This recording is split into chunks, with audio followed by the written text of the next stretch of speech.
Masters కి వెళ్దాం అనుకునే ప్రతి ఒక్క స్టూడెంట్ కి ఒరిజినల్ ప్రాసెస్ అయ్యే ప్లేస్ ఇది. 7 years experienced back and employees మా దగ్గర అందుబాటులో ఉన్నాయి. అంటే దీనివల్ల మాకేంటి సార్ ఉపయోగం అని అంటే, మీకు ఎక్స్పర్ట్ టీమ్ పర్సన్ మీకు అందుబాటులో ఉన్నప్పుడు ఏం జరిగిద్దంటే, యూనివర్సిటీ అప్లికేషన్ పెట్టే టైంలో ప్రతి స్కాలర్షిప్ కి అప్లై చేస్తాం మేము. ఇప్పుడు నాలెడ్జ్ లేని వాళ్ళ దగ్గరికి వెళ్ళినప్పుడు ఆబ్వియస్ గా మీకు డాక్యుమెంటేషన్ ప్రాసెస్ ప్రాపర్ గా అవ్వదు, వీసా రిజెక్ట్ అయ్యే అవకాశం కూడా ఉంది దీంట్లో. అందుకే అప్లికేషన్ పెట్టే టైంలో మనం proper documentation, proper application process అనేది ఖచ్చితంగా చేయాల్సి ఉంటుంది. కాబట్టి experienced back and team persons ఖచ్చితంగా అందుబాటులో ఉండాలి. ప్రతి ఒక్క బ్యాక్ అండ్ ఎంప్లాయ్ 500 వీసాలు చూసారు ఇప్పటికి. మేము లాస్ట్ 20 years నుంచి చాలా కంట్రీస్కి పంపిస్తూనే ఉన్నాం. కొన్ని వేల మంది స్టూడెంట్స్ గ్రాడ్యుయేషన్ చేసాం. దీనివల్ల మా యొక్క బ్యాక్ బోన్ ఎవరు అంటే బ్యాక్ అండ్ ఎంప్లాయీస్ మేడం.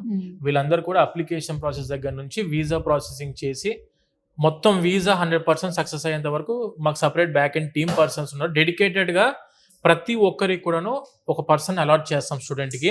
దీనివల్ల ఏంటంటే ఎటువంటి డౌట్స్ ఉన్నా కూడా ఇమ్మీడియట్గా క్లియర్ చేసుకునే అవకాశం ఉంటుంది. అండ్ దానితో పాటు ఒక్క బ్యాక్ అండ్ ఎంప్లాయీకి only we're going to give 50 students. Okay, 50 applicants ని మాత్రమే ఇస్తాం మనము. అంటే ఒక సెషన్ కి 50 మంది అన్నప్పుడు ఫుల్ కాన్సన్ట్రేషన్ మీ అప్లికేషన్ మీద పడి వీసా దాకా తీసుకొని వెళ్ళాలి అన్న ఆలోచన వచ్చేలాగా మనం చేసే back and team persons madam.